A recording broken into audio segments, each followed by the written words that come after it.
Good afternoon. I'm Richard Latour, editor of Naval History magazine. Before we start with our afternoon panel discussion, I'm honored to recognize the winners of the 2017 U.S. Naval Institute Naval History Essay Contest. This year's challenge question was, how has the intersection of politics and the military shaped the course of the nation? The contest, as well as this conference, is sponsored by the William M. Wood Foundation. First prize went to Dr. Alan M. Anderson for his essay, The Influence of Alfred Thayer Mahan on United States Policy, Pushing the Envelope and Crossing the Line. Second prize went to David C. Logan for his essay, A Social History of Military Politics. And third prize to cryptologic technician first class Benjamin L. Sechrist, U.S. Navy, for the 21st Century Soldier and the State. Our first two winners couldn't be with us today, but I now invite Petty Officer Sechrist to step forward and receive his award.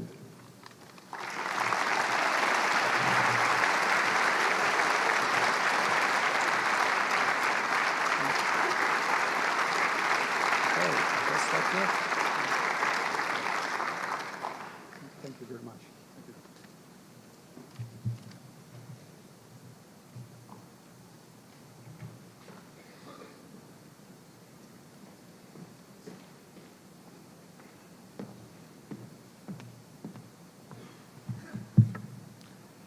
Good afternoon, esteemed guests and my friends in the Brigade of Midshipmen. A distrust of the military is baked into the founding documents of this country. Many founders abhorred the notion of a standing army, requiring that the Army's funding be reauthorized every 2 years. In our Bill of Rights, protection from the quartering of troops is placed just behind the right to bear arms and the freedom of expression, but ahead of protections from unreasonable searches and seizures. Civilian control of the military is a key pillar in our republic, but despite this structural mistrust, the American people today trust the military more than any other national institution. This afternoon's panel will discuss the dangers of politicization in the military, where that high level of trust can be used to serve partisan ends. Moderating this afternoon's panel is Professor Brendan J. Doherty. He's an associate professor of political science at the United States Naval Academy, where he teaches courses on the American presidency, Congress, and campaigns and elections.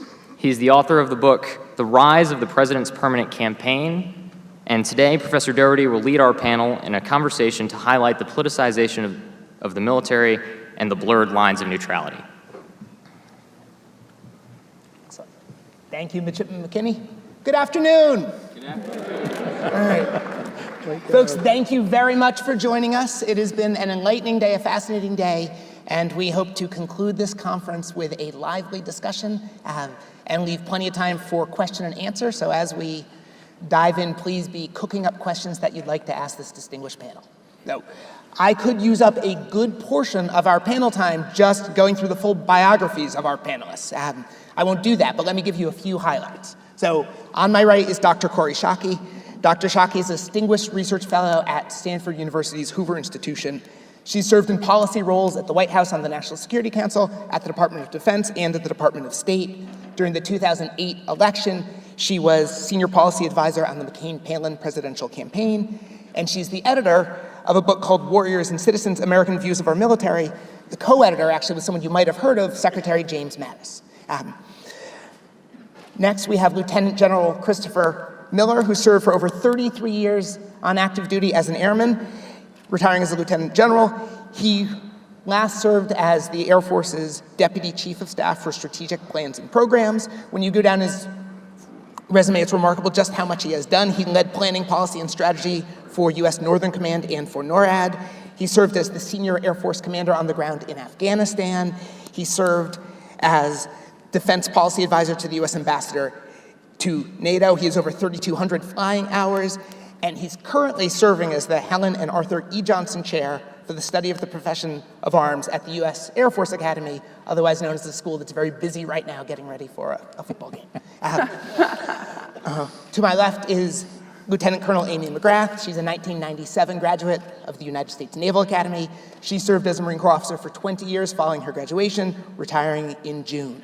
Shortly after 9/11, she flew combat missions as a naval flight officer in the Marine Corps in Afghanistan. She transitioned to become an F-18 pilot and flew 89 combat missions in both Afghanistan and Iraq. Per guidance I have from the Naval Academy's JAG office, I can share with you the biographical fact that she is currently a candidate for the House of Representatives down in Kentucky. And I need to note also that she is here not in that capacity, but in her capacity as a retired military officer. Lastly, but certainly not least, Dr. Richard Kohn is a leading expert on civil-military relations. He's Professor Emeritus of History and Peace, War and Defense at the University of North Carolina at Chapel Hill. He served as the Chief of Air Force History and Chief Historian for the United States Air Force.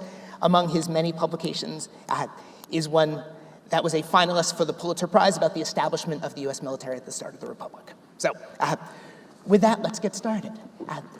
I want to frame our discussion by starting with the midshipmen, specifically with the mission statement for the United States Naval Academy. Now, I could cold call any midshipman in the audience right now and ask them to go to the microphone and recite word for word the mission statement. I won't, but I could. And then they would do a bang-up job. Let me give you the end of that mission statement, the second part, that we aim to graduate leaders who are dedicated to a career of naval service and have potential for future development in mind and character to assume the highest responsibilities of command, citizenship, and government. The mission statement is about military leadership, but it's also about leadership at the highest levels of government. And leadership at that level involves politics. It involves political questions. We heard debates this morning, heated, pointed, enlightening debates about politicization and about the perils of politicization of the military. I want to start with the question of what politicization is. It's tricky to get your hands on, and it reminds me of the Supreme Court Justice Potter Stewart, who in a famed First Amendment case on pornography said, look, I can't define it, but quote, I know it when I see it. So I'd like to turn to Dr. Kohn to see if he can get us a little closer to pinning down what exactly politicization of the military is, that I know it when I see it. Well, I think politicization really refers to partisan identification and partisan behavior and partisan thinking and partisan policy chasing. We all know that military officers and all the midshipmen here know politics from the beginning because you had to get an appointment from a congressperson to get your appointment here. We know that there's politics within the military, there's politics within advancement in the military, there's politics between the services, etc. We're talking about partisan politics. And the other thing I would add to the definition is, what is the military? I think what we are talking about here is the professional military. That is the active duty people and the people who make the military a career.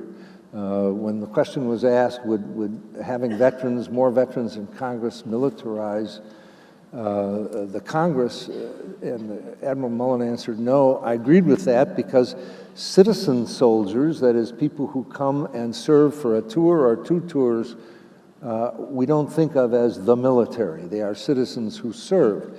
The military are people who make a career out of the military. 20 years, 25 years, 30, 35 years, 40 years. So I think those definitions are useful. And how do we know if the military is being politicized? Is there a way to measure? Is there a way to get a sense? So I have a couple of reactions to that. The first is that Elmo Zumwalt, the chief of the Navy during the Vietnam War, wrote in his memoirs that I guess he had promoted the first female admiral in the Navy, and when he put her epaulets on, he leaned over and kissed her on the cheek. And he wrote in his memoir that he got more hate mail about that than any other decision he had made as the chief of naval operations. And his reflection on that was, I had to kiss a lot of cheeks to become the chief of the Navy. This was the first time it was a pleasure.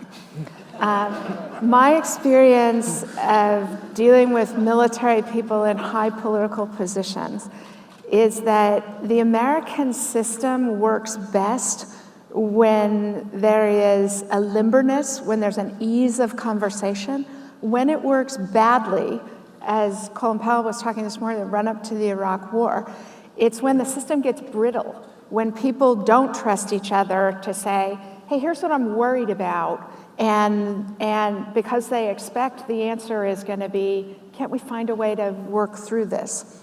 That our system works poorly when it's formalized and brittle, and it works well when it's limber and trusting.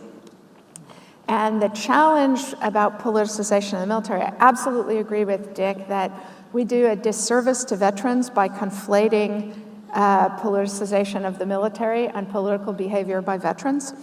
The challenge, though, is that the public doesn't always make a distinction. Much more importantly, political elites don't make a distinction. And what Jim and I found in the research we did for our book, Warriors and Citizens, we did some of the largest surveys that have been done since Dick Cohn's in 1998. And political elites don't make a distinction. And so what Gary Ruff had warned about this morning, which is that political leaders start to assess the politics of the military advice they are getting. Right? The Obama administration, on more than one occasion when somebody was put forward as a potential service chief or high-level commander, asked, but is this one of ours? That's the danger of politicization. It seems to me the American military is quite well inoculated, at least at its, an occasional West Point cadet will do something stupid at graduation, but you tend not to have that kind of politicization at higher levels. But the creeping expectation on the part of politicians that the military is giving them politically tinged advice is the risk of politicization, in my judgment. Yes. I'd like to say, first of all, thanks to Pete Daly and the Naval Institute. Thanks to Admiral Carter, the steward of the second-best team on the field on Saturday. and thanks to Midshipman Kenny and Sherman and your teammates for bringing this together. This really is a great forum. I see it very much, as my two colleagues have said, with one addition. I think you see politicization when those who are identified with the military, and that is a gray zone in many cases. Our civilian friends and neighbors don't always see that RET, or even if they do see it, they don't recognize what it actually means. And to the extent that those who are identified with the military, who are in the political process, don't show evidence of honor, courage, commitment, service, integrity, excellence in solving the nation's problems, which they were called to do while wearing a uniform for all citizens. I think that is a kind of politicization that's hard to measure, but is very definitely a problem. Yeah, I mean, my worry has never been that the military or folks in the military have politicized themselves too much. That has never been my worry. In my experience, those members of the military and the folks that I work with were just very professional and sort of knew what the right thing was. I think the worry that I have today is that pretty much what you mentioned, Dr. Schake, was that we have elites and we have politicians all the way up to the highest level that are politicizing the military. When you have a commander-in-chief who goes on a ship and basically says, hey, you all should vote for call your congressman and vote for my agenda, I think that's a problem. And I think that people need to call that out when it happens. Now, not the military, because the military can't, because they have to remain neutral. And I think one of the things that more veterans in places like Congress, if we can work on that, can do is to uphold those standards by calling that out when people in positions of power are doing the wrong things, saying, hey, vote for me, you loved me, that kind of thing. That's a real problem, I think. So, go ahead, Dick. There are ways to measure politicization, I think, and that is the partisan identification by surveys of serving military people. That is professional military people, officers at a certain level, let's say, I don't know, 04 and above, who identify with a political party as opposed to identifying nonpartisan or independent. And we saw in our survey, the TIS survey in the late 1990s, that it was rising in identification with the Republican Party, which is not at all surprising, given it's a more conservative party. But what struck us was that there were now more people identified with the Republican Party than said that they were independent or nonpartisan. And that number went below, the percentage of officers went below what's out there in the population. And so and the other part of it is this business that Admiral Mullen raised of senior officers endorsing people in retirement, endorsing presidential candidates. And it always struck me as odd that people who spent a lifetime in the military, adopted military values, believe in military norms, their first name is General or Admiral, and then they retire. And one of those norms, you could list the military norms: honor, duty, country, service before self, take care of your people first, accomplish the mission, all the rest of it. One of those norms is being nonpartisan.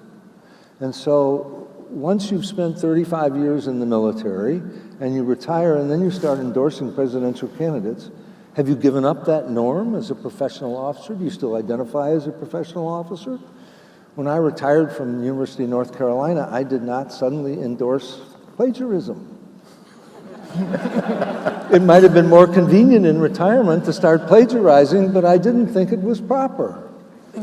And so people who identify themselves as professional officers, even in retirement, why are they violating the norm, particularly when it has such toxic results on the civil-military relationship within the government, the public's view of the military, and all sort of other problems? So I on this topic, disagree with we saw Dick on that. there are three sort of different views on it, right? Admiral Mullen and Admiral Ruffett said it never should be done. General Powell said that he drew the line in his two speeches to the Republican National Convention by touting one candidate but not criticizing another. And this past summer, of course, at both major party conventions, we saw General Flynn and General Allen harshly criticizing the candidate of the other party. So which is proper, which is right? So I agree with Dick on the propriety. Namely, I think it's actually bad for the military as an institution to have high-level veterans making political endorsements, but I also believe that ship has sailed, right? Like, it's not just the recent election. Everybody competes over how many retired whatevers they can have endorsing them. And there's a reason they do it. It's because it's politically salient. We are increasingly seeing suits hide behind uniforms. And the reason is because in the last 15 years, support for the military as an institution of judgment and integrity has remained sustainably high, while public trust and confidence in our elected leaders has plummeted. And as long as you continue to have that delta, you will continue to see enormous political incentives for people running for political office to use their military rank as a validator, for people who have been high-level military officers to, John Allen walking on stage to John Philip Sousa. And that's even before Mike Flynn's egregious violations of appropriateness. It was after. It was after. It was after the... I personally, however, think that Mike Flynn is going to be, I a little bit wished he had remained as National Security Advisor longer, because he was fantastic for civil-military relations in this country by reminding people that there are idiots in our military as well as idiots among our elected politicians. We too often have a tendency to make of our military, to carve them out of marble and put them on pedestals so they are all comic book superheroes. And that's bad for two reasons. Not only because that makes them unapproachable, it also removes from civilians the responsibility to act with the judgment and integrity that we expect of our military and our retired military. All of us need to hold ourselves to that standard, not to farm out to our military the responsibility for governance in this country.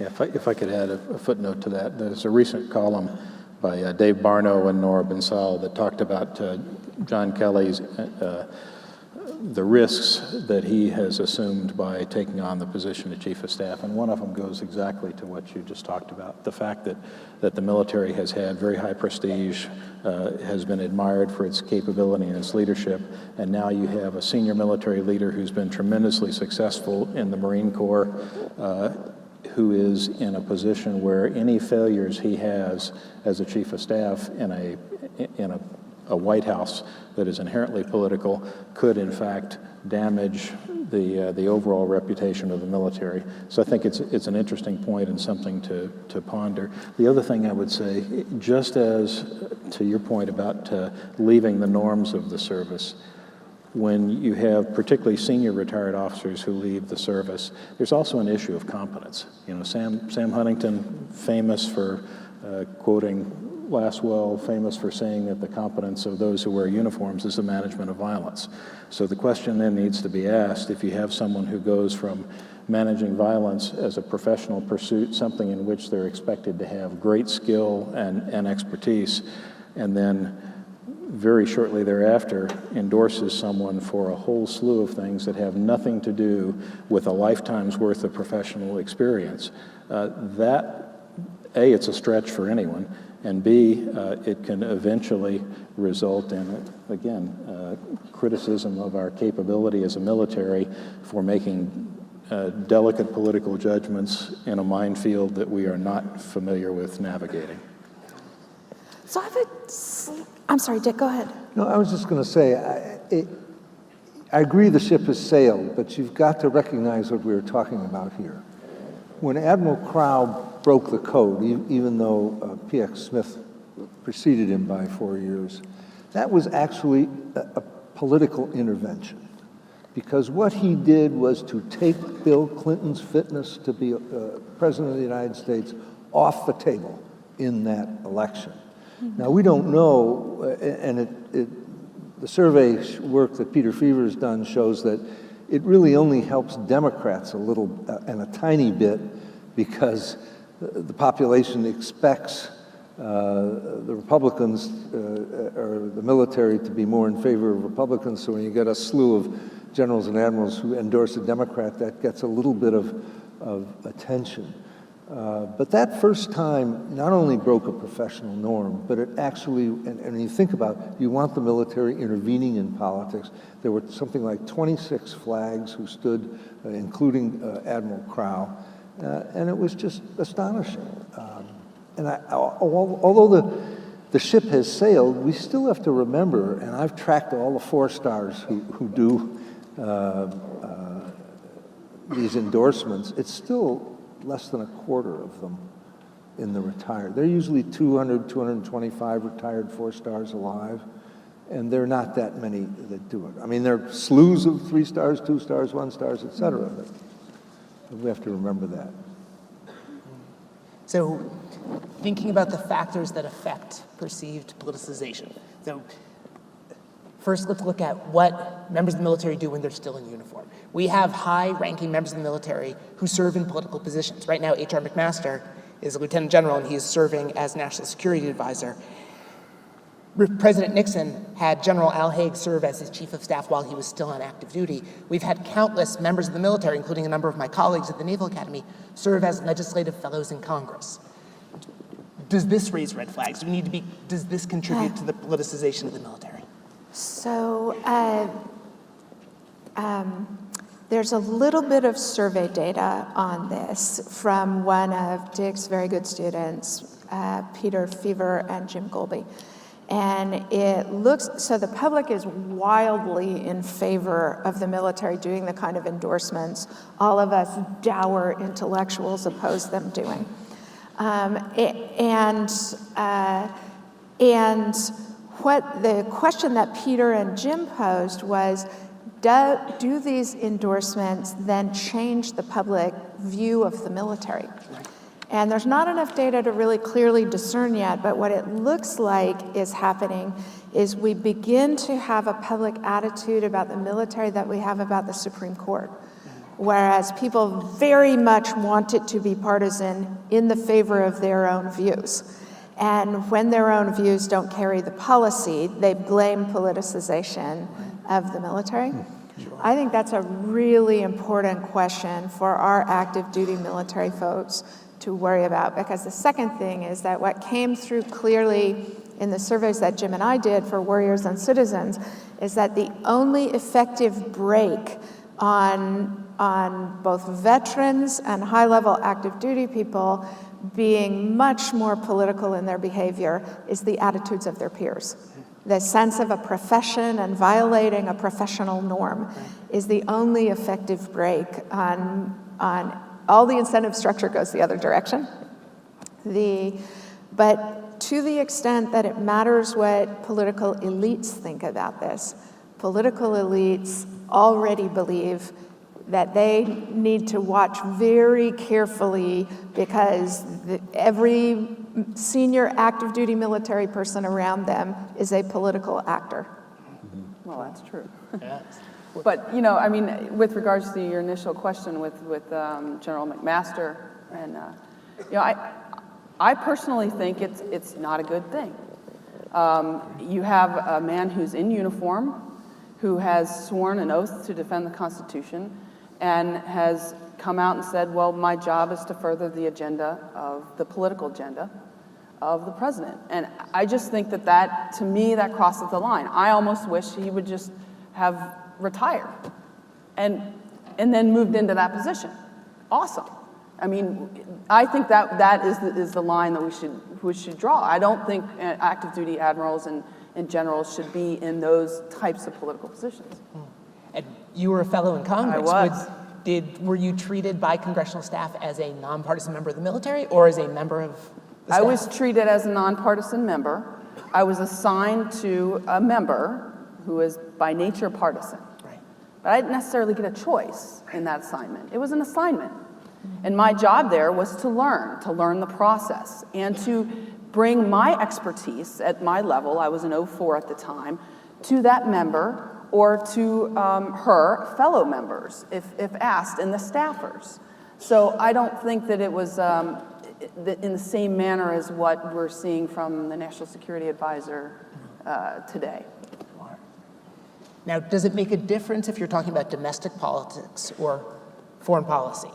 Just over a year ago, General Kelly was interviewed in Foreign Policy, and he warned about former members of the military speaking out on politics and getting involved in, quote, the cesspool of domestic politics. Now, General Mattis and General McMaster are both in foreign policy roles. General Kelly is the White House Chief of Staff. That touches politics everywhere, domestic politics that are incredibly complicated. Does it make a difference? Does it politicize the military less when former members, current members are in foreign policy roles?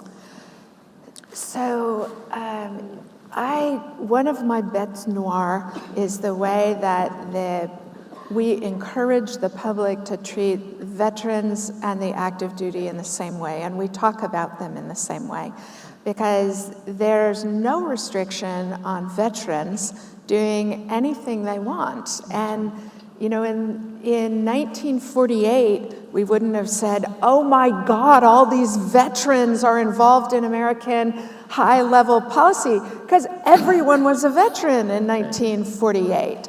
What we are looking at is a conversation about the diminishing proportion of Americans who have military service and the continued high level of admiration that the public has for that service and has for that judgment. I think it is discriminatory towards veterans to suggest that either, how old's John Kelly, 65, something like that?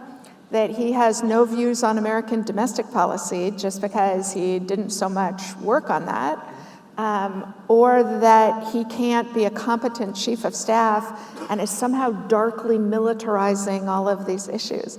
I just think that's discriminatory towards veterans. We need to make a distinction between what the active duty do, which the civil-military debate, again, I defer to Dick, who all of us study to train our judgment about this, but it looks to me like civil-military concerns are about ensuring our elected political leaders have control of the military.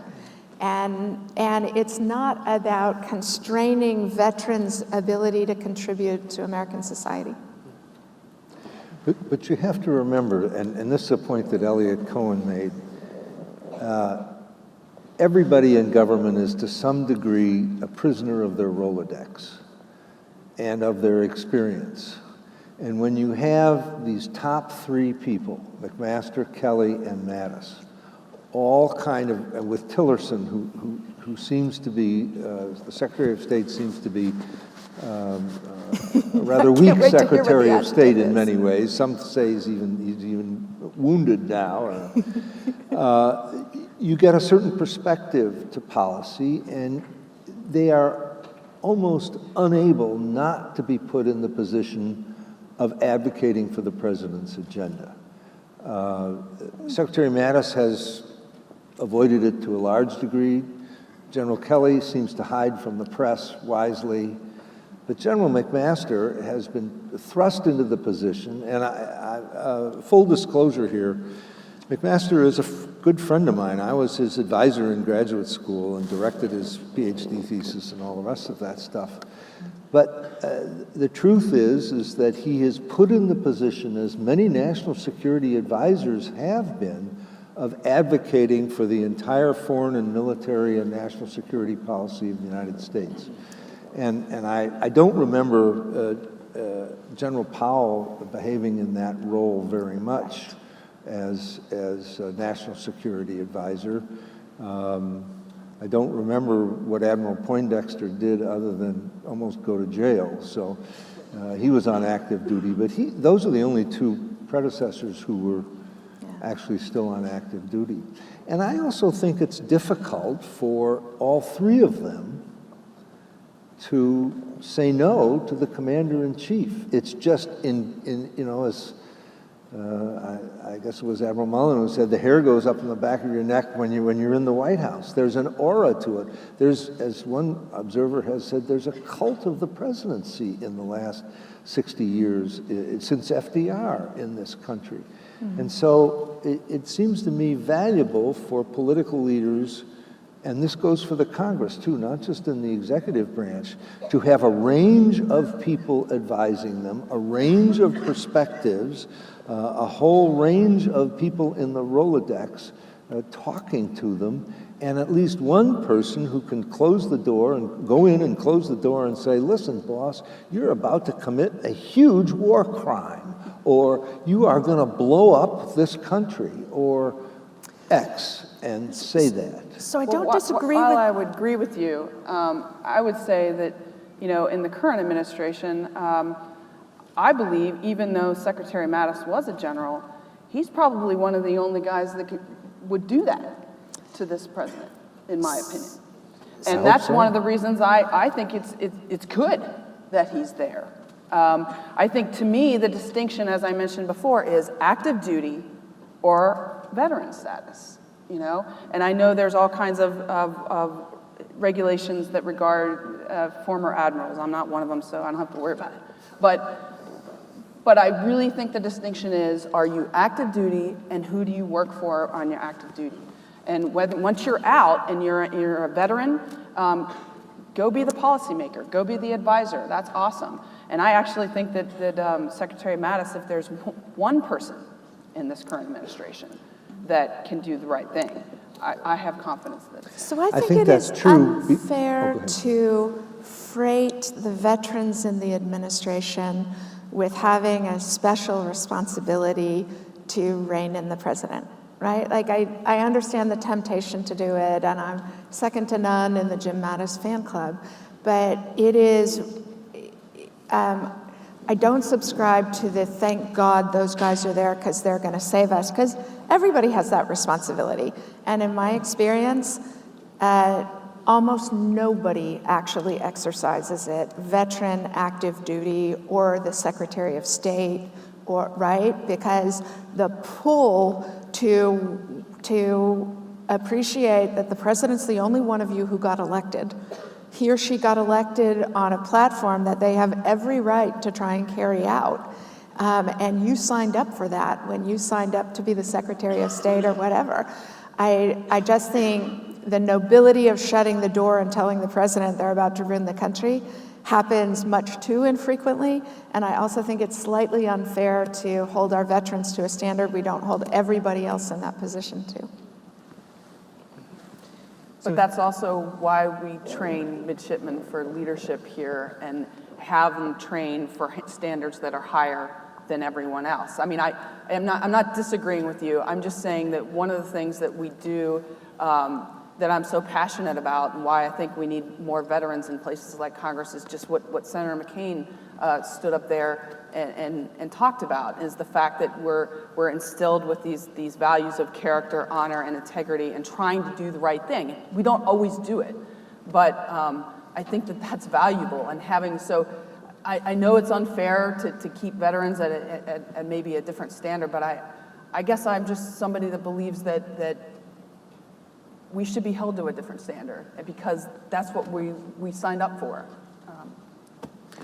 If I could, just on your point about whether it's easier for veterans and active duty military folks to be involved in foreign policy related external things, I think as the country goes, that becomes harder. When the federal government in a non-globalized world was solely and almost serenely responsible for foreign policy issues, you had a bipartisanship that was sort of natural, and the partisan fight on domestic issues didn't bleed, I'm overstating it a little bit, it didn't bleed quite as visibly or as constantly into the foreign policy world. So I think it used to be easier to envision military participation in all things foreign policy with no real complication. I don't think that's the case anymore. Excellent. Well, I want to raise a question about whether the perceived politicization is as big a deal as people think it is, or if it's much ado about nothing. So speakers this morning tracked the rise of this over the last quarter century. Admiral Mullen said patient zero was in the 1992 campaign when retired officers endorsed then Governor Clinton. Over the last quarter century, we have had 4 presidents none of which has served on active duty. George W. Bush served in the Texas Air National Guard. The other 3 presidents did not serve in uniform. That follows a string of 9 presidents who had all served in uniform. Now, we've seen this trend of candidates lining up military support, and Admiral Roughhead raised the question of whether these officers are being used and raising the threat of politicization of the military. But we don't see it in the polling data. A number of people, Dr. Schake mentioned, the military are the most trusted institution in this country. A Gallup poll found that 72% of Americans trust the military a great deal or quite a lot. The numbers for the Supreme Court were 40%. For the presidency, 32%. For newspapers, 27%. And Congress, 12%. Do we need to worry about politicization of the military when we've seen the military taking active public political roles and it doesn't seem to dent public perception? I wouldn't use public perception as your measure of merit, because every time we poll the public on the proper role of the military, we get the wrong answer. You know, when the shooting starts, turn it over to the military. Let them make the strategy, set the objectives, and so forth and so on. And even in civil-military relations, the answers we got were wrong. From we know what the norms are, what the Constitution demands, et cetera. I think the measure of merit has to be the extent to which, in that tight little world of the interchange between the most senior military and the political leadership, the military is trusted as a nonpartisan, highly professionalized group of people who will speak their mind, who will be candid, who will be transparent, who will not be following an agenda, either a personal agenda, an ideological agenda, a service agenda, or a military agenda, so that the civil-military interface will work with as much trust as is possible when two worlds are interacting, different worlds interacting with each other. And there is anecdotal evidence, a good deal of anecdotal evidence, that that trust has diminished in the last 30 or 40 years. You know, you can go all the way back to the election of 1980, when the Reagan administration came in. It thought General Jones, David Jones, who was chairman of the Joint Chiefs, was a Democratic general, and they were going to get rid of him. And they were talked out of it, thankfully. But clearly the current president thinks of my generals as good guys and their generals as bad guys. And this question of trust is really at the center of the civil-military relationship and its decline. And part of it, I think, is that senior officers, when they go to testify before Congress, are put in the squeeze of a vice. They're used by Congress to try to attack administration policy.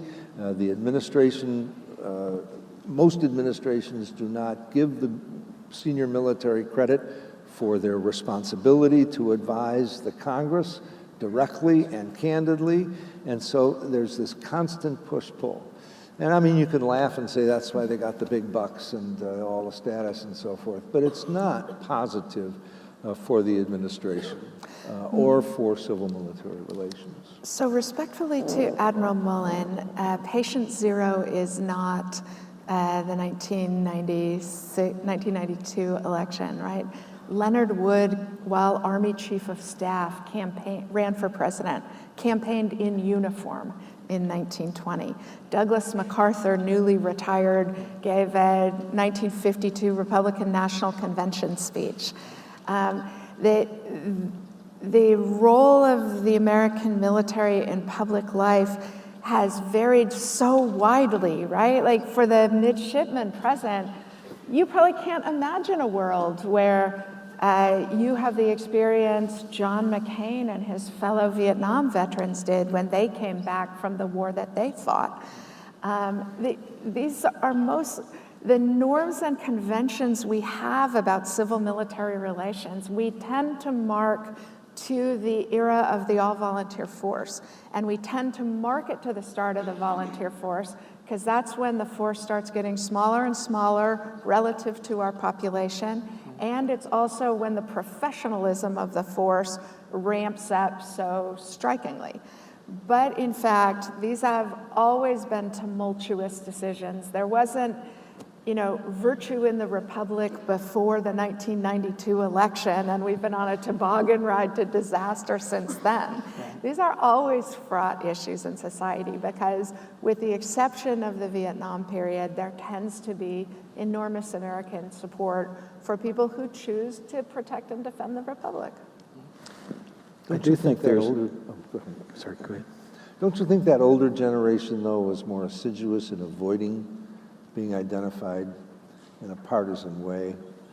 When I think back to the ethic of the old officer corps, and you could quote people like Omar Bradley and others that say, stay out of politics, avoid it. I mean, of course, it became much more politicized with the creation of the chairmanship of the Joint Chiefs and the squeeze that Omar Bradley was put into by the MacArthur-Truman conflict. But I do think, and here I'm going to be a real outlier, and I hope you don't have any rotten tomatoes or eggs in the audience to throw at me, but this business of encouraging, demanding, setting up as a norm that officers should vote has had, in my judgment, a partisan impulse, because once you vote, you are taking responsibility for saying, I think this person is best and these policies are best for the country. I'm not advocating, don't ever think I'm advocating that they should be denied the right to vote, but there was a reason why the generations in the first I would say 2/3 of the 20th century, avoided voting. Part of it was that it was hard to vote because we didn't have as much absentee voting as we've had now. But the creation of the federal voting system under Eisenhower, in fact, it began in the 50s, and then it changed over time. You know, here's an opportunity to vote. If you want to vote, vote. Here's how you vote. You should vote. And if you're an officer and you're the voting officer in the unit, and you say to all your enlisted men and women, here's how you vote, and you should vote. It's your citizen's duty. But I don't vote. I'm a professional officer. Who are we kidding? I haven't been around anyone in my career that was a voting officer who said, I'm an officer, I don't vote. I'm not. So they vote. Yeah. I mean, and I encourage, what I'm saying. my last assignment here at the U.S. Naval Academy was teaching U.S. government and constitutional development. And, you know, I encourage my students to vote, for sure, because they're citizens. And they're probably more informed citizens than many other citizens. So, yeah, they need to vote. But they're not professional officers yet, and until they sign up for a second or third 5-year tour after they've left, and we know that almost half don't, they're not the military as I chose to define it, whether you agree with it or not. General Petraeus, for example, said that when he became a 2-star, he stopped voting. And I thought to myself, what is it about being a 2-star? Why not an 06, an 05? You know, you're a professional officer. All I'm saying is that it has some kind of effect. We don't really know what the effect is, and I'm speculating I don't know. So one of the things that academics very often worry about is a rightward political center of gravity in the American military. And one of the things that and your surveys in 1998 very clearly show that, particularly among the officer corps. But it's not standard over time. The surveys that we did show that the center of gravity moved leftward. It seems to me the most important commentary on civil-military relations on the military side of it was given by Kohn in the 2000 election, which was he thought it was really important for George W. Bush to win the 2000 election so that the military could learn to hate Republicans again, right? Because what you actually see in the polling data of military attitudes is that the attitudes shift in opposition to whoever is the commander-in-chief.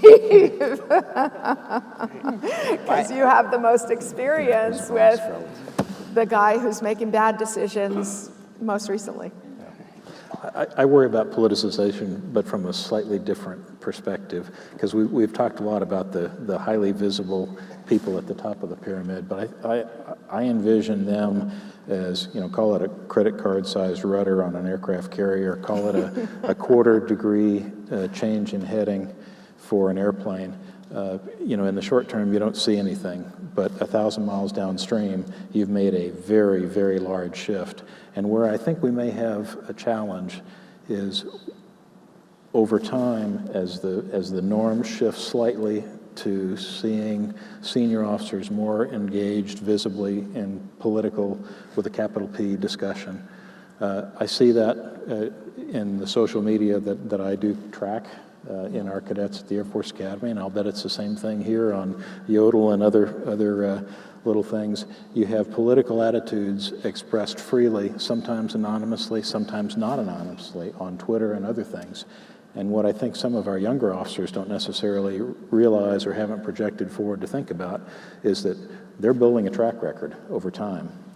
And at such point as political leadership, elected political leadership, starts to do research on that track record, to impose a political alignment test on leaders who are becoming senior leaders in the military, that has the potential to accelerate the negative consequences of political activity in a way that I can't really define, but it could be very bad, because when we have elected political leaders screening those that they promote, particularly to the flag ranks, but maybe even lower, for what they've said over a career's worth of service, that's scary. That's a superb point.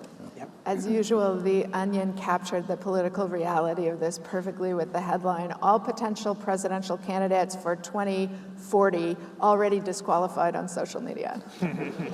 That's great. Let me just ask a question or two more, and then we'll turn to questions from the audience. I want to turn to former members of the military running for office and whether that affects the politicization, or the perceived politicization. Yay, yay, yay for veterans running for political office. It's good for the republic. Senator Todd Young is a Naval Academy graduate, and on his campaign website, the front page said, "A Marine fighting for Hoosiers." All right, Senator Tom Cotton of Arkansas, his campaign bus was decorated entirely on the side with Army camouflage. Now, does this contribute to the perceived politicization of the military, or is this something to be celebrated? Admiral Mullen this morning said, "Lord knows we need more talent in that group," referring to elected officials. Oh. Yes, I do think it contributes to the politicization, and yet they have also earned the right to do it. I have some disagreement with Kori about that. I think that once a retired officer or a retired enlisted person declares for office, they are, I don't want to say going over to the dark side, but they are changing their focus to a different profession. They're retired, they're now going into the political realm, and most importantly, they are shedding the nonpartisan guise of the professional military and doing it openly and transparently with the American people. And the American people have always understood that. I mean, we've had plenty of generals. I don't think we've had any admirals who have been president. I think General Powell said 12 of the 45. I only tend to think of maybe 3 or 4 of those were really professional officers. Partly Jackson, William Henry Harrison, Grant, Eisenhower.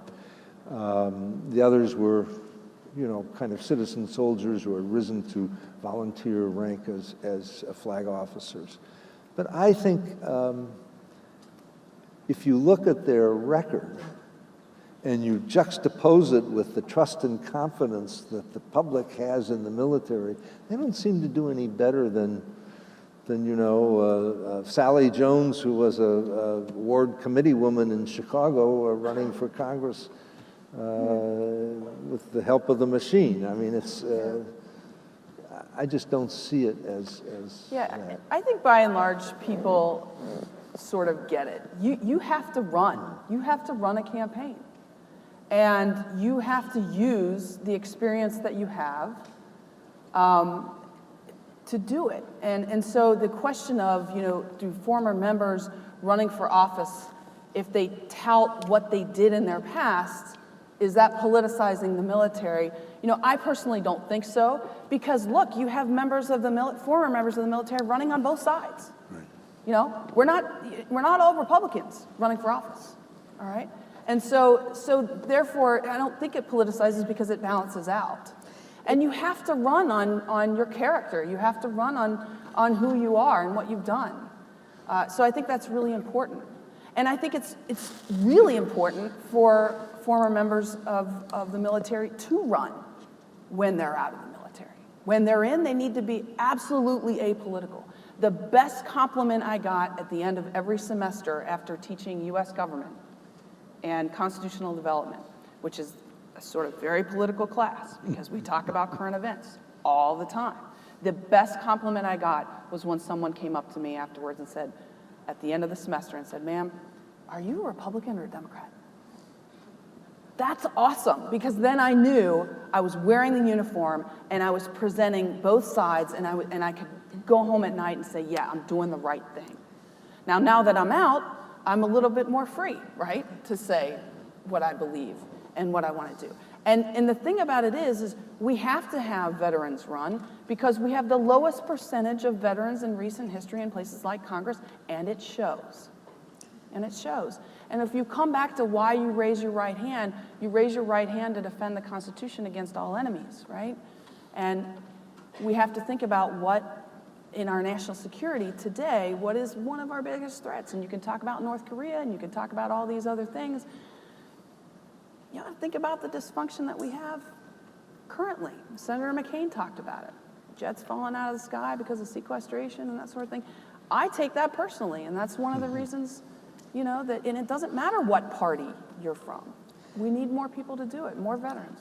I agree with that, and it's unquestionably advantageous to candidates to emphasize their military service. What is not yet clear is whether that's good for the military as an institution, both for the reasons that Dick said, which is the public then begins to associate the military with political activity, and that corrodes public support for the military generally, and also because it does come back into how political leaders look at the active duty military, right? Like, am I going to be running against Colin Powell? Bill Clinton had to pause and imagine himself answering that question. And that carries out over the long term. The data is not quite clear about public attitudes about it, but it's also true, as Dick said, that you don't know until you know. I agree with that 100%. I think you have to balance it with the fact that, in my opinion, we need better political leaders. And military officers are trained in leadership, and we need more of them to run for political office. So while I worry about what it might do, the politicization of the military, I more worry about our leadership of our country and having better people in the leadership of the country. So that, to me, this weighs more than this. I think the military is going to be just okay and fine. I would simply point out that the military is not the only path to excellent leadership in this country. I agree. All right, with that, let's open it up to questions. And as people head to the mics, let me add some numbers to the decline of members of Congress with military experience. In the early 70s, in the 92nd Congress, 73% of members of Congress had served in the military. In this current Congress, it's just under 19%. But you know what's striking? How much higher a percentage of the population, given what a low percentage of the population has military service, as Amy pointed out, a much higher proportion of veterans run for office and are elected to office because it is advantageous in politics. Indeed. All right, let's go right up here to our first question. Good afternoon, Midshipman Olson from the George Washington University. I had a question. So a lot of obviously the conference, specifically this panel, focused on political candidates and politicians. And organizations like Vote Vets or Veterans Campaigns focus specifically on veterans running for political office. However, there's a lack of discussion of staffers or high-level policymakers who have that military, either from the veteran side or active duty. To what extent is the total lack of veteran representation at the staffer level on Congress or certain high-level policymaker positions affecting this politicization of the military conversation? I don't think it's true that there's a lack of veterans' participation on congressional staffs. If you look at the armed services staffs, for example, there's a disproportionately high number of veterans on those staffs. So I'm not sure the premise is right, but I would defer. Amy, you spent time on a congressional staff. Yeah, and I did, and I mostly work with the armed forces, but I have to tell you that the office that I first became a fellow in had never had a veteran or a member of the military ever work in that office before. So I think it's true for some offices and some members, and I think that other members just don't have any veterans or anyone in the military close to them. But I don't see it as a huge issue. I see it more as the candidates and actual members of Congress as opposed to their staff. I think that in general, we have a lot of veterans and we have a lot of former members of the military that love to go into that advising role, and they're out there. And you know, something like 10 or 15 years ago, they abolished the prohibition against double dipping, having a full salary as a civil servant and so on. That must have increased the numbers, just guessing, on congressional staffs. It certainly has increased the numbers of of retired military people in the civil service across the board. Actually, as a fingerprint of this, when I was coming through the airport on the way here, TSA, the airport security folks, had big signs up saying 2/3 of our employees are veterans. Wow. So they too are trying to, right? Everybody hates TSA. They too are trying to positively associate themselves with the American military. So it's prevalent. That's fascinating. All right, let's go to the high microphone, please. Hi, I'm Michael Little, Petty Officer, Second Class, Navy. I have a question about, you talked a lot about veterans and active duty. You didn't talk a lot about the Reserve and the Guard. What about the members who are serving currently that are under that auspice of both doing their weekend and their 2 weeks and then going and representing their constituents? Can you talk to that a little bit? Yeah, I'll address that a little bit, although my perspective gets to some of what you just asked about, not all of it. My last 3 assignments in the Air Force were a great education in Guard and Reserve issues. In Afghanistan, we had federalized guardsmen who were absolutely indistinguishable from active duty members who were as professional in how they did their business as anybody I've ever seen. The assignment after that, at NORTHCOM, I had a chance to work with the Guard in its state status, doing Title 32 things, civil support to civil authorities, and so in that status, both of those statuses, the Guard and to a lesser extent the Reserve, without getting complicated, are tremendous and have every bit of the kind of professional feel that the active duty have.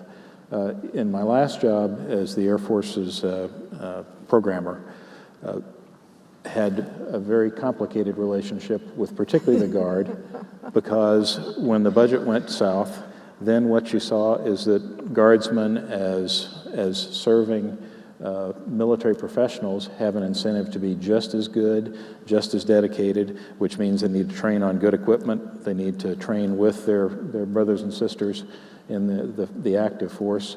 And so that part of the relationship, everything makes really good sense. On the interest group side, where the governors are the commanders-in-chief of their respective guardsmen, and the tags are sometimes appointed, sometimes elected, sometimes legislatively selected, then you see the Guard in its absolutely full political incarnation. And it's a great civics lesson, but I think what I would go back to is a little bit of Dr. Kohn's opening remark. When we're talking about professionalization, politicization, it's a much clearer conversation, as fuzzy as it is, to apply it to the active duty force, because I think the expectations, particularly for guardsmen, are different, and there is a certain resting level of comfort that most Americans have with the reservist who works right next to them, except for a month a year, the guardsman who works right next to him, or the guardsman who's a member of the state legislature or even the national legislature. They sort of expect those folks to have this very complex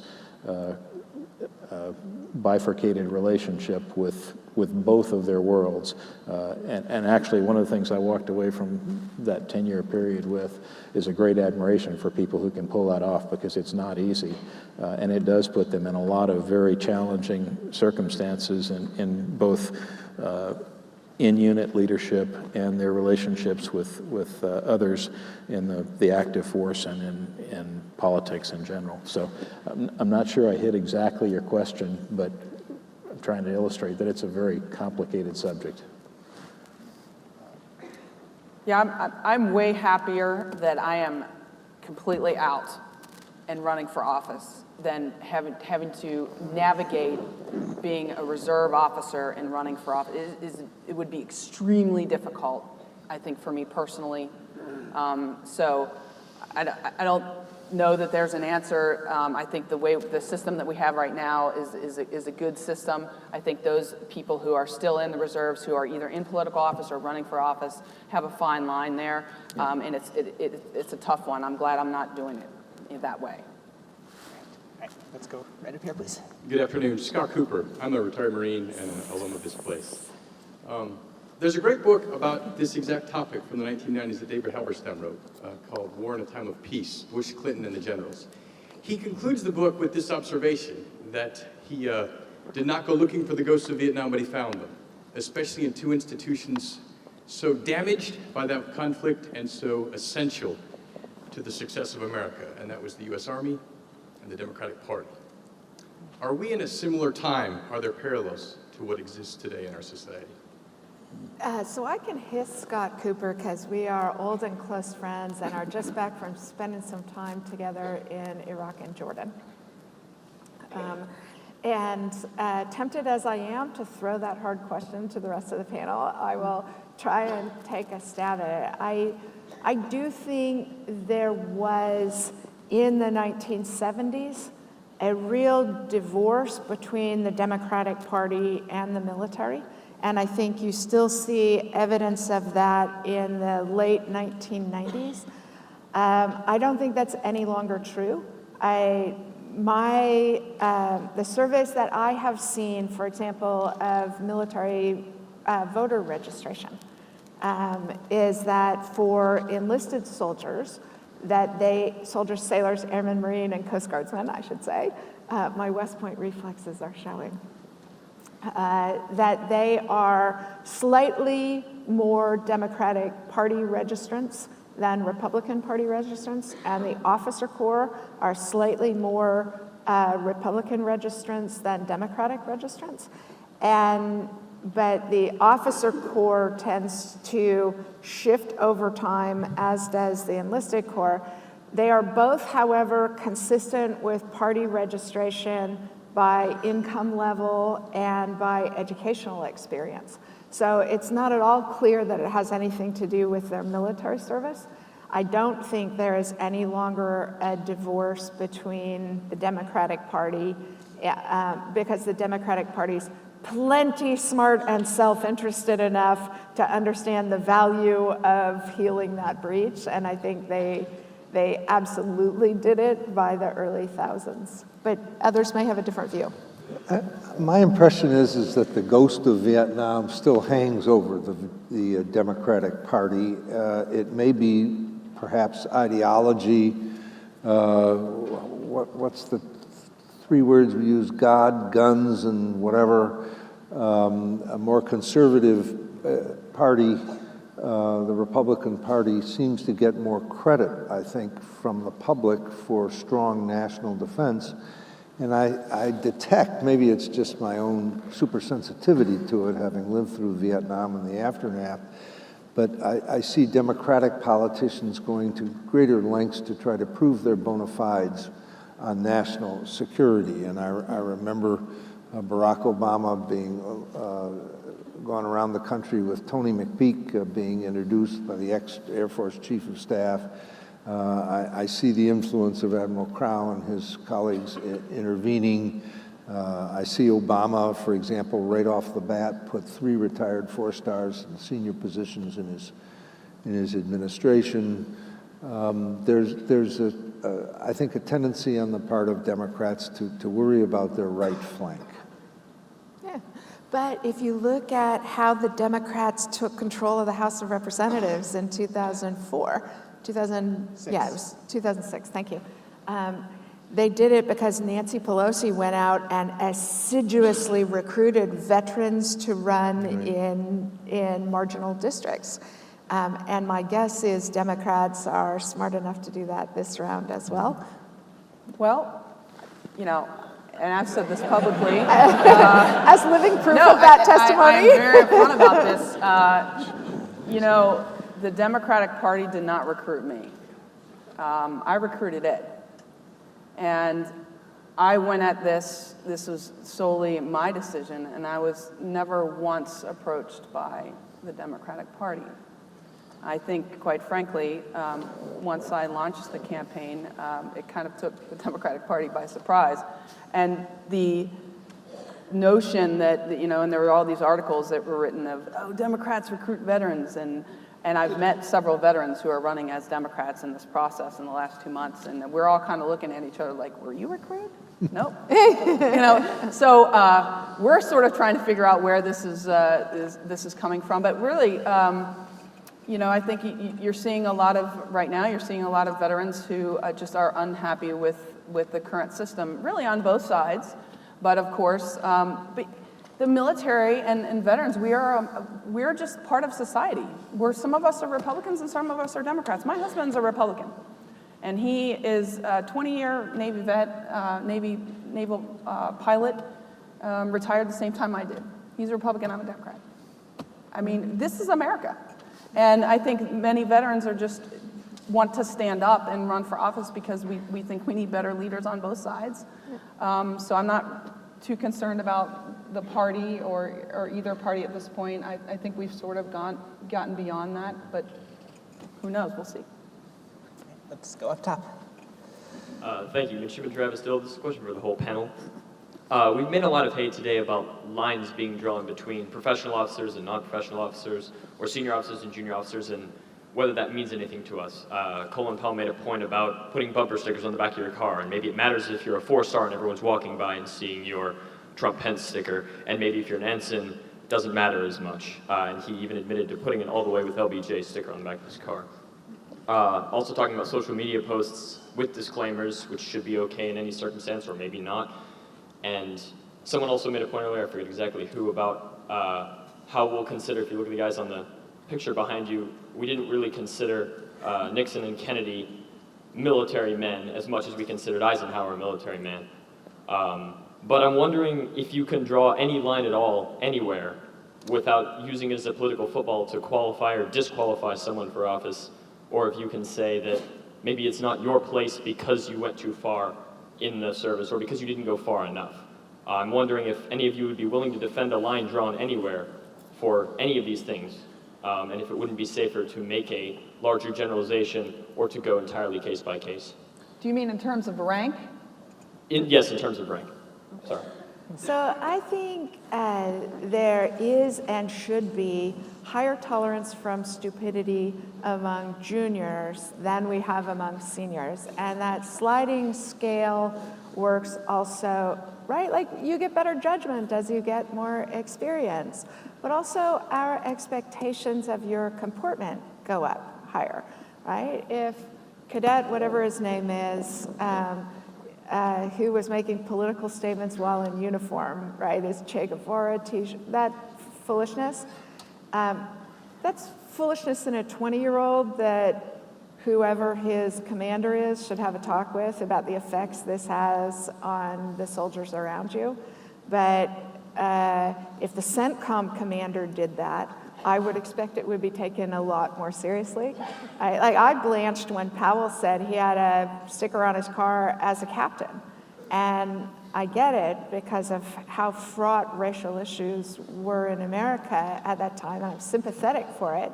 I still don't think his commander should have permitted it because it's sending signals about your political behavior and your expectations of those around you.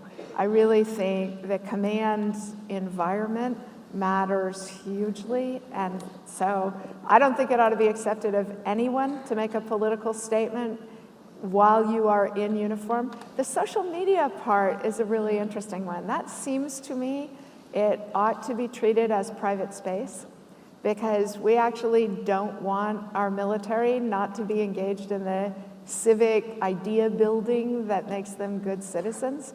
But my guess is that's not where the military services will come down.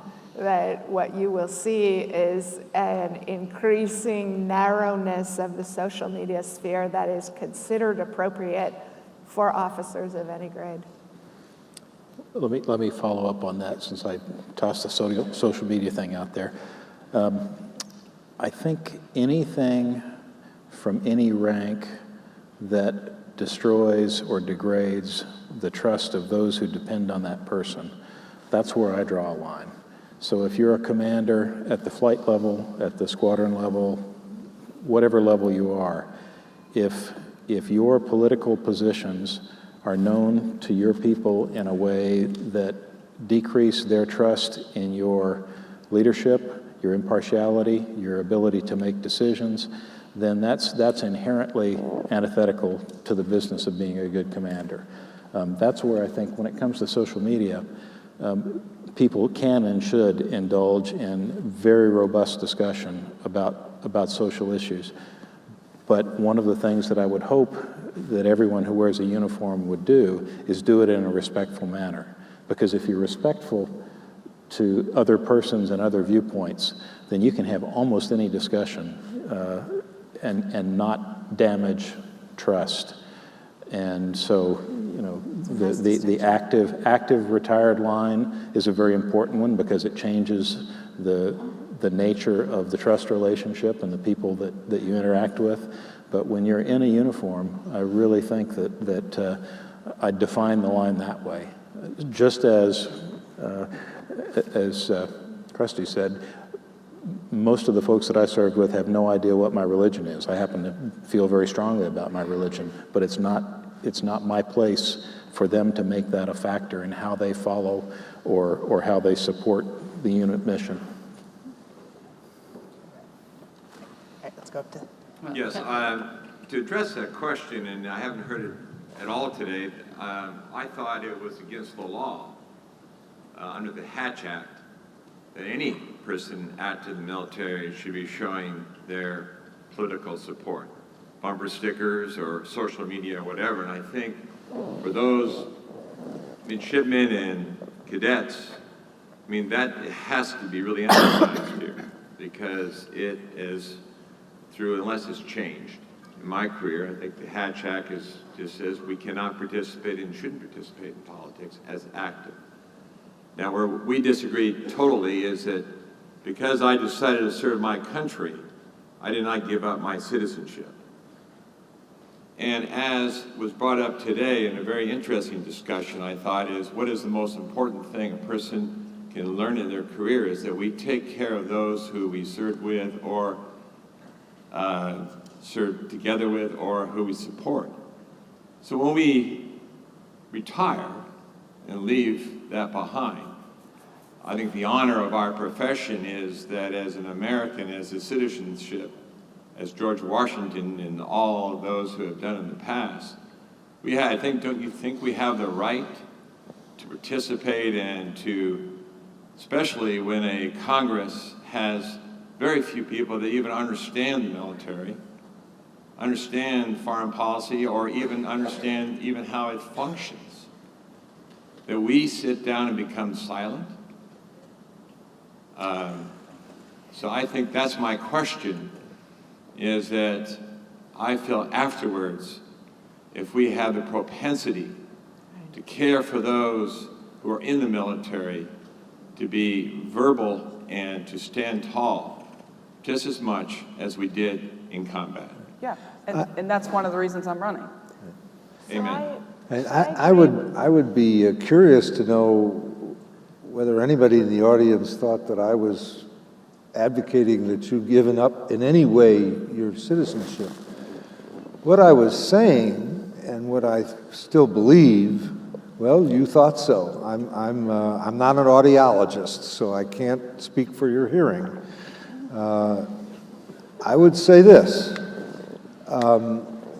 If you rose to flag rank in the military and made the military your profession and didn't prohibit people from calling you general or admiral the rest of your life after you've left, and if you self-identify that I was a professional officer, I was a professional soldier, sailor, airman, or Marine, that you still have some responsibility for your old profession and not to engage in behavior that harms it, as I thought Admiral Mullen made a very good point about the dangers of politicization, not to create problems for your successors in office in a number of ways. I mean, we haven't got time to go through all of that once again here, that you would feel that same professional obligation to the professional norm,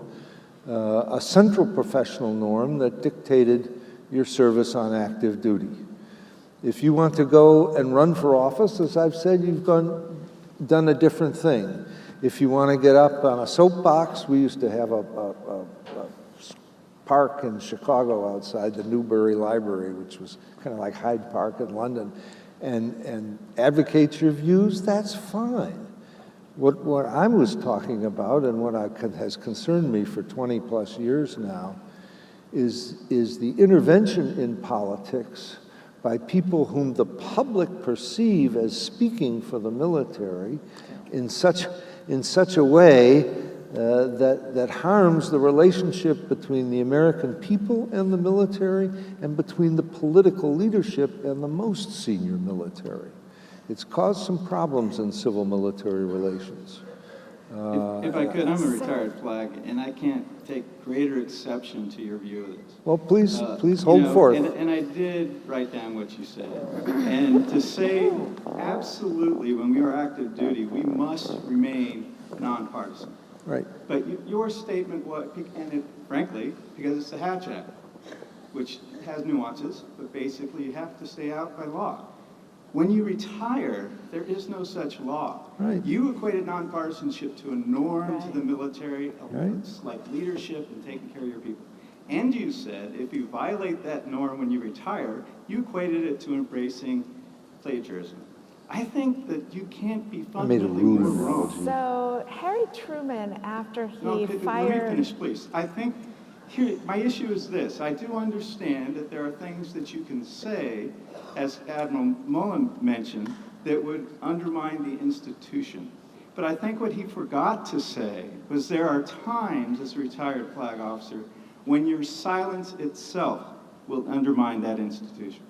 So you have a responsibility, I feel I have a responsibility for the institution and for the people in that institution to be able to stand up and say when you believe something is wrong. Not to get paid to do it, but just fundamentally to stand up and comment on it. So Harry Truman, after he fired Douglas MacArthur, gave an interview. I'm not going to get the quote exactly right, but I'll get the thrust of it.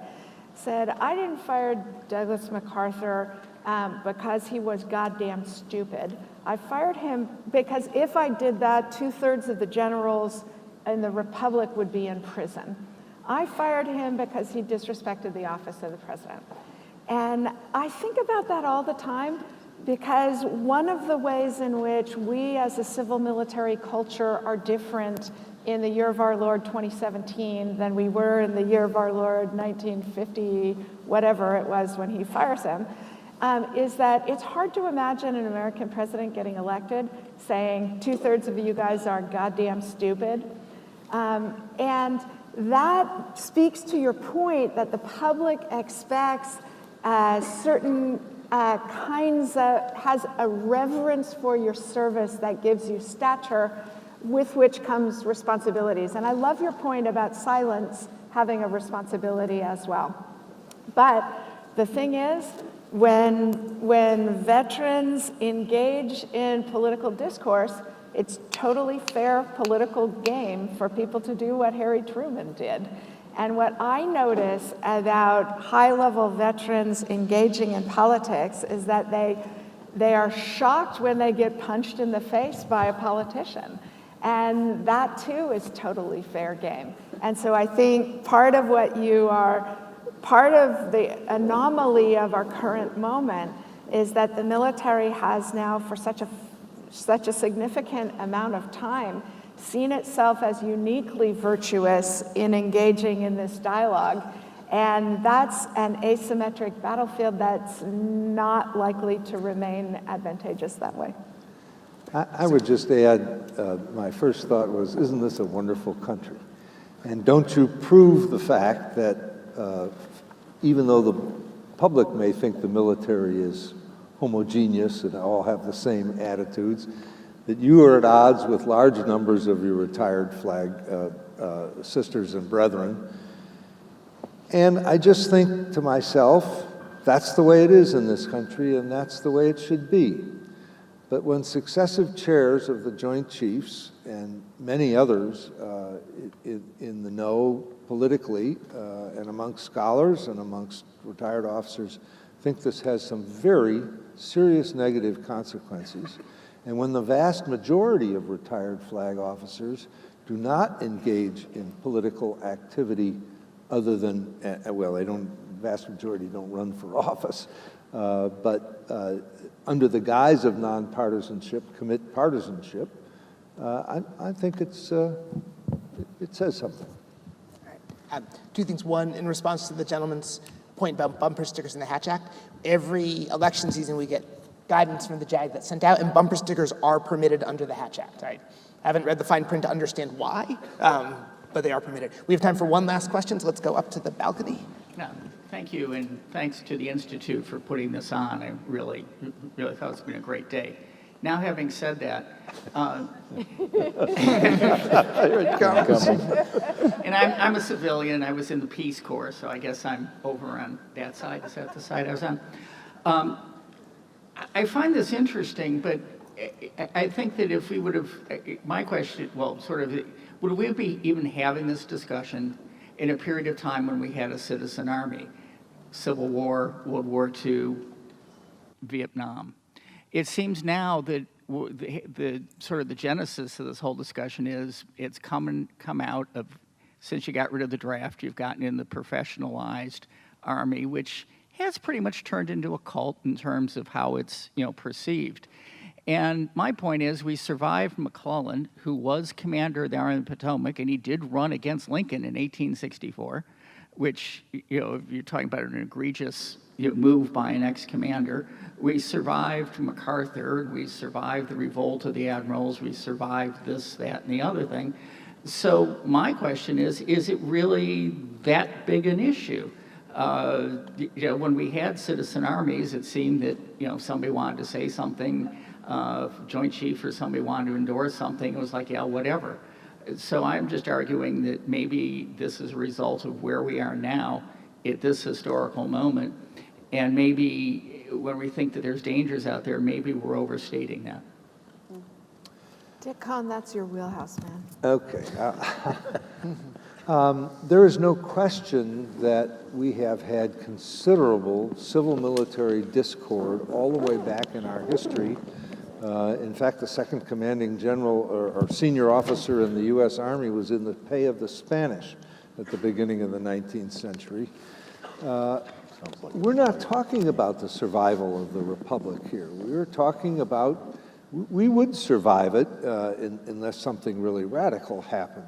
What we are talking about here is trying to define the role and behavior of both the military and the civilians in this relationship, because this relationship is key to everything that goes on in national security. Modern civil-military relations really came to the fore in the wake of the Truman-MacArthur controversy, which was really a serious threat to civilian control of the military in 1950 and 51. And there have been all sorts of conflicts that have sometimes warped, sometimes improved national decision-making in the Congress and in the executive branch. So it's not a question of survival.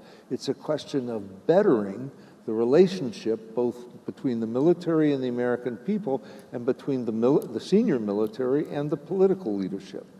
And I would say to you also that, at least according to people who've taught me, and my thought is that in the end, all civil-military relations at that top level of government are situational. They depend on the people on both sides, the context, and the issues. And there's too many instances of it spinning into some strange never-never land, some miscommunication, some ships passing in the night, some lack of trust on one side or another that makes the relationship of decision-making at the top of our government very difficult. You can go back to the Obama administration, you can look at the Trump administration now, you can look at the George W. Bush administration, you can look at the Clinton administration.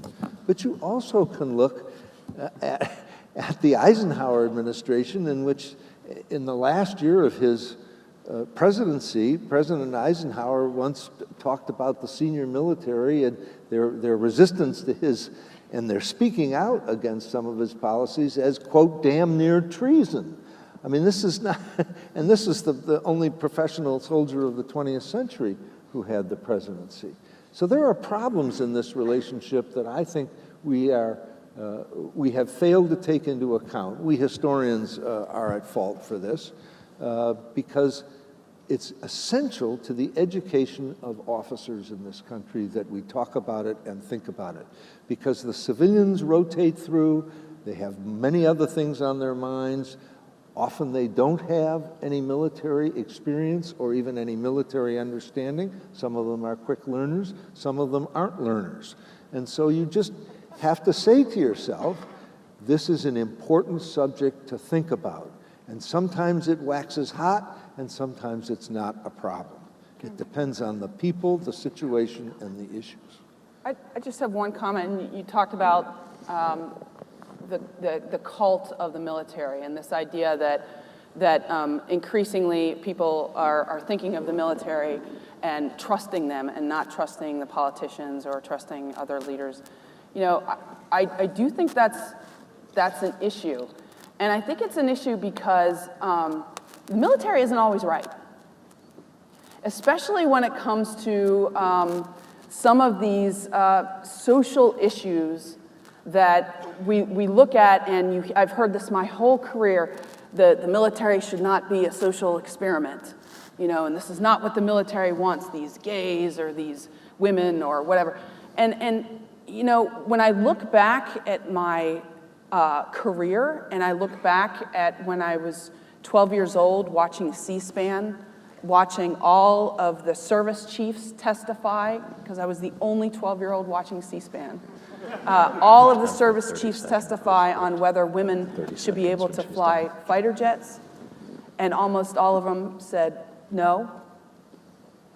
And I look back on that, and I'm like, you know, I'm kind of glad that we had politicians who pushed the military to change.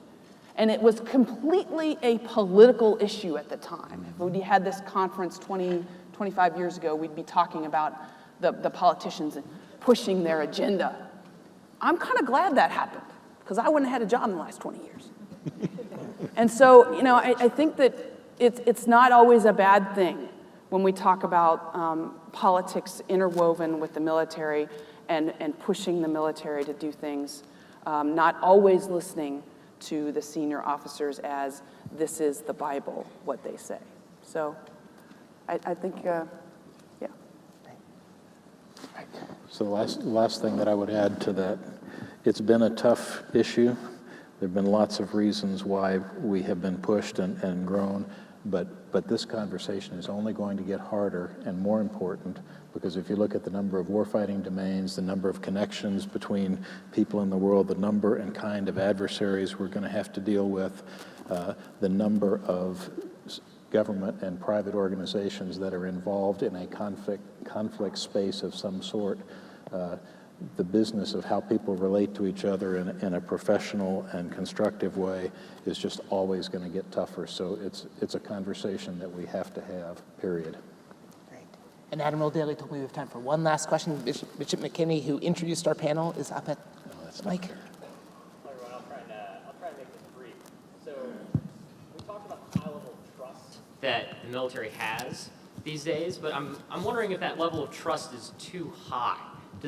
Especially with the American public, does the American public not afford enough scrutiny to the military, especially in these past 16, 17 years of war where we haven't really accomplished any of our originally set out objectives? Is that level of scrutiny too low? So I love that question. Thank you for asking it. My personal judgment on that is that that public attitudes about the military skew strongly one way or the other, right? Either you guys are comic book heroes who leap tall buildings in a single bound, or you are people who couldn't get a job in a gas station and were thereby forced into military service as the only option. Unless you think that is a fringe view, that's basically what John Kerry said when he was running for president in 2004, right? There is a large proportion of the American population who feels a sense of pity for you rather than enormous admiration. What we need is broader middle ground, right? Where I mean, a president can do what Dwight Eisenhower did, which is say, I don't care what you think about the budget, right? Like, you're not the driver of the budget. And so I think there is too little scrutiny in many areas by the public and by the political leadership. But I would push back a little bit on your premise about why we haven't won the wars of the last 17 years. Because in my judgment, that's a function of the political leadership, as was mentioned this morning, failing to identify end states that military force could produce, and instead entangling military force in a very complex set of political issues requiring others' political progress. And that's just a much more complicated thing that, again, if you had a public better educated on military force, might drive the political leadership to different things. But I think the public is rightly not holding the military responsible for outcomes that are political in nature. I think that high trust and confidence level is in comparison to other institutions. And it's remained high in some ways by default, because there's such lower trust in other institutions that really began in the Vietnam era. I think it's also true that a lot of that trust and confidence comes from the reputation of the military for being a meritocracy, for being nonpartisan, for being patriotic, and the values associated with it in American society. But I think, and Kori, correct me if I'm wrong, I think some of the more recent polling has shown that the millennials have less trust and confidence in the military than older people.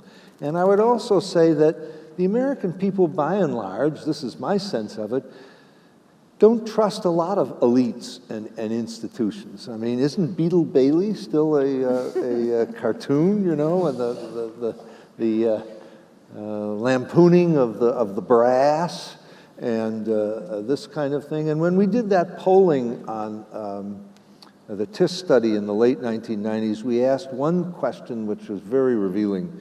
We said, if the military is ordered to do something it doesn't like, it will obey, it will obey all the time, it will obey some of the time, it will obey a little bit of the time, or it'll try to do something else. And it's interesting that 2/3 of the public thought it would, you know, obey some of the time or not obey at all. And I thought to myself, this is not in keeping with the trust and confidence levels we see. So there are cross currents here. There's a long tradition in American society of distrusting elites. You know, ask the American public, what do they think of the lawyers? What do they think of the doctors? What do they think of college professors? What do they think of the clergy? I mean, it just, there's mixtures in there that one single polling item don't always capture. Okay, well, this is it, and I just want to say thank you to a few parties before we thank our great panelists here. First, I would like to thank the Naval Academy for the tremendous partnership that we've got in putting together this conference. Thank the SOUP for his top-down support. Thank Dr. Doherty for his support from the Political Science Department. It's been spectacular. I'd like to thank the Wood Foundation, without whom we couldn't have this event, so we thank the Wood Foundation for their support, and we've been doing this since 2010. I think each year we're building and getting better and better. I'd like to thank the attendees for spending the whole day with us and staying with us on this important topic. And then finally, I would like to thank Dr. Doherty, Dr. Kohn, Lieutenant Colonel McGrath, Lieutenant General Miller, and Dr. Schake for a tremendous afternoon panel. Let's give them a big hand.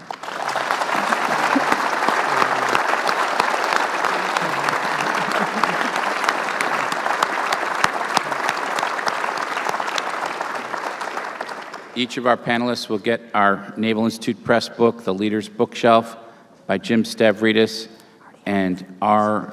Manning Ansel. Thank you.